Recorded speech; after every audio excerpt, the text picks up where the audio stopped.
All right, everyone, we'll be getting started in just 2 minutes, so keep talking.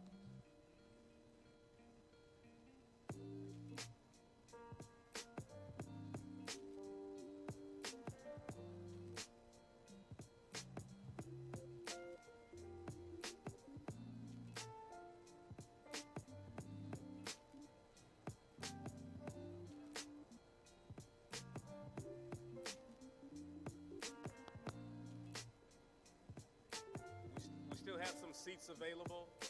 Some seats over here if anybody needs to take a seat before we get started. I want to encourage everyone to take a seat if you can. Thank you so much.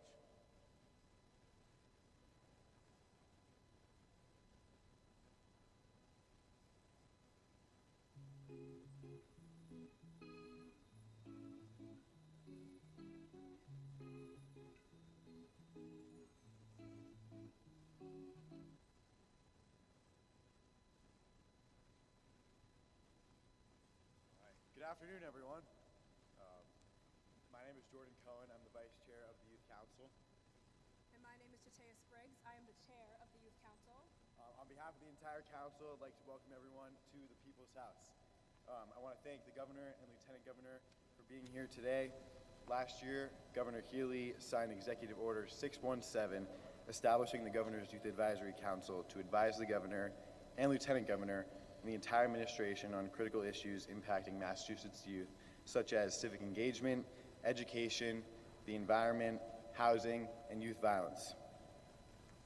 But we can't start this event without saying thank you to Governor Healey and Lieutenant Governor Driscoll for creating this initiative of the Youth Council and for being here with us today.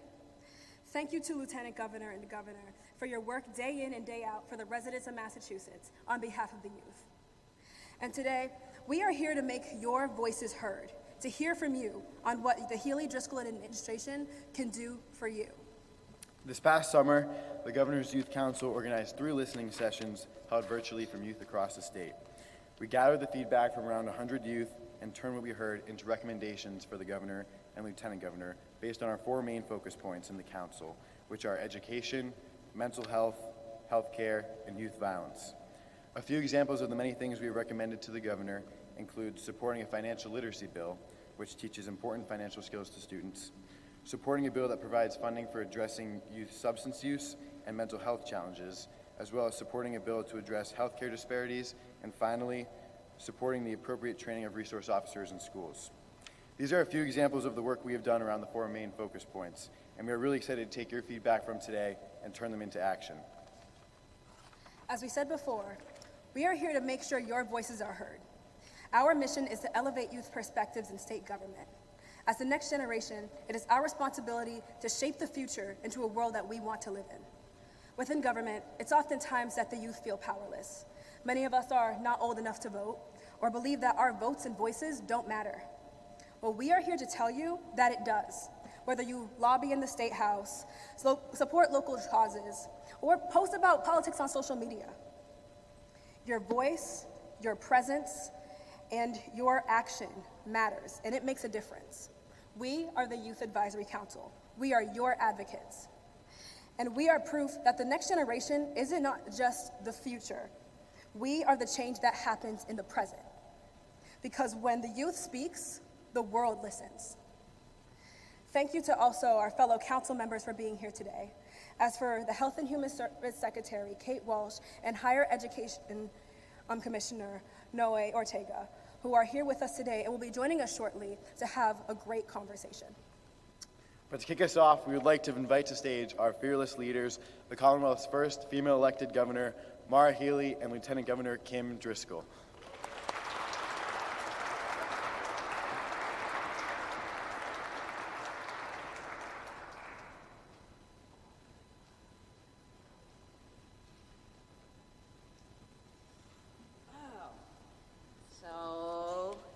Good afternoon. Hello. Hello, anybody here? All right. Hey, so I am Maura. I am Kim. Okay, and we have the privilege, we have the honor of working for all of you and working for your families. And we do that alongside a big team in our administration. And we're really grateful to have that position to have that responsibility. I just want to commend Jordan and Jatea. Fantastic. You guys are awesome. You have been awesome chairs. We had a Zoom recently. It's great to be able to meet you in person. Thank you so much for your words, and we're really excited about the opportunity of this council. Thank you all for coming, and thank you for the work that you're doing. Thank you for the work that you're going to do, because we need you. We need you. Now, we had this idea to establish a youth advisory council, and I want to thank some special people on our team, in addition to Jatea and Jordan, who've taken on the leadership responsibility. We have a team in the Office of Access and Opportunity. It's a new office that we created in our administration. And so thank you to Marconi and Jarlanes, to Jordan, to Art, and to Clara, all working to make sure that everyone's voice is heard. I think you heard it said so well. Your voice is your power. Your voice is your power. And yes, some of you are not able to yet vote, but you will be one day. In the meantime, know that that really matters. Your voice matters. It's not that we talk about this in terms of we want your voice because we want to make policies that are good for you and the next generation. No, we want your voice now because you actually have the ideas and can help us think through what we need to do right now in our communities and in our state. And so thank you for bringing that, because the world needs help. The world needs help. I also know that we had an election last week, and it's really important folks understand that we have our own job to do as a state. No matter what may happen at any given time at the national level, you guys all live in cities and towns. You live in the great state of Massachusetts, and we have the opportunity to chart our future, to chart our course, even in a time where there is some uncertainty, some fear, some questions, some anxiety. Know that, okay? So you're here at an incredibly, incredibly important time, and we're just so grateful to the work that you're gonna help us do, on so many fronts. How you're gonna get best educated, what you need for better access to health care, what kind of job environment you wanna have, what you wanna see done to protect our environment, to make us more resilient in the face of climate change, on issues of social justice, and so much more. So you guys, just by being here, are the definition of leaders, and I'm just personally really, really grateful to all of you for showing up and representing your communities in this time. And I'll turn it over to the Lieutenant Governor. Thanks, Governor. I appreciate it. It is good to see everybody here, and we're really grateful to be able to be in partnership with all of you, thinking about the work we're fortunate enough to do leading the Commonwealth, whether that's shaping policies, shifting resources, trying to make sure that we're building a Commonwealth that's more affordable, more equitable, more competitive. That really is about the work we're doing now that can assist you as you start your career pathways, whatever it may be.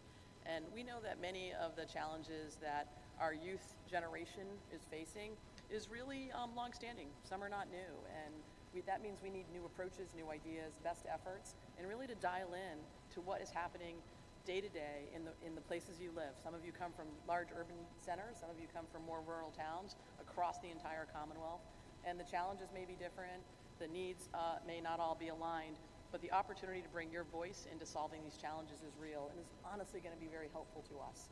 You're going to hear from two of our leaders in the administration, Secretary Kate Walsh, who heads up Health and Human Services.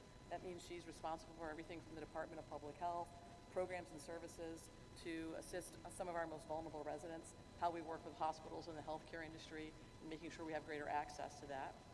And then Commissioner Noe Ortega. Noe works in part of our higher ed system to ensure that we're thinking about how we can build a pipeline within higher ed, particularly public higher ed, that meets your needs and that meets the needs of our workforce. So as you're graduating, what type of careers, what opportunities you might have to move forward, how do we best prepare you for that?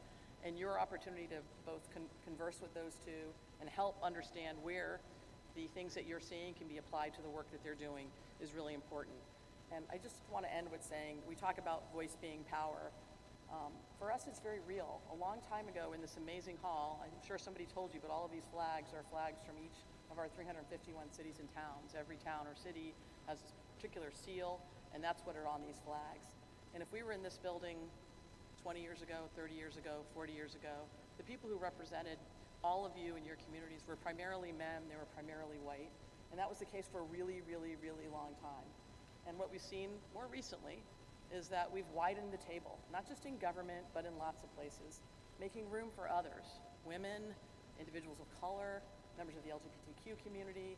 We know when we do that, we get better outcomes in business, better outcomes in government, greater perspective for how the work that we're fortunate enough to do can actually have an impact, a greater impact on the needs of our communities, of our young people, and how we build a Commonwealth that's more fair and more just. And so we're grateful to have you all here. This isn't just an exercise for you to put something on your resume so you can get into a better school. We really want to hear from you so we can put your thoughts and help it inform practice that we're fortunate enough to be able to do. So thanks for committing the time. All of you are busy.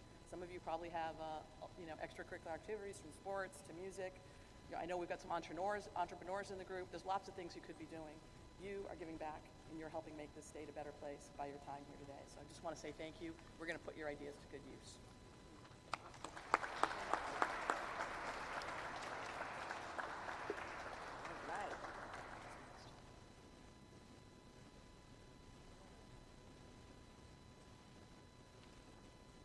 All right, can we give another big round of applause for the governor and lieutenant governor?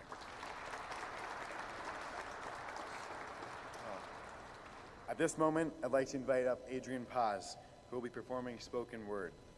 Adrian is from Lynn with roots in Cali, Colombia. He began dancing as a child and discovered his love for competitive dance 4 years ago.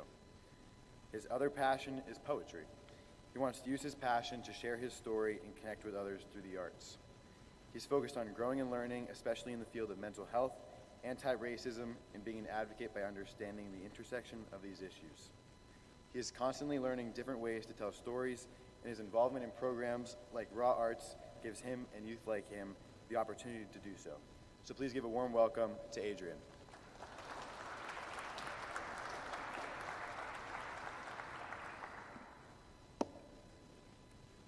I would just like to say thank you for this opportunity.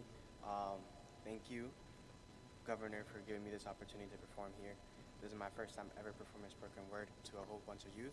So hopefully you guys like this poem. It's come from my soul, and I really appreciate y'all for listening. I was born a black child with beautiful skin that tells a story, my curly but beautiful nappy hair. It's a part of who I am. Everything from my clothing to my shoes, it reflects my identity and the journey I embraced.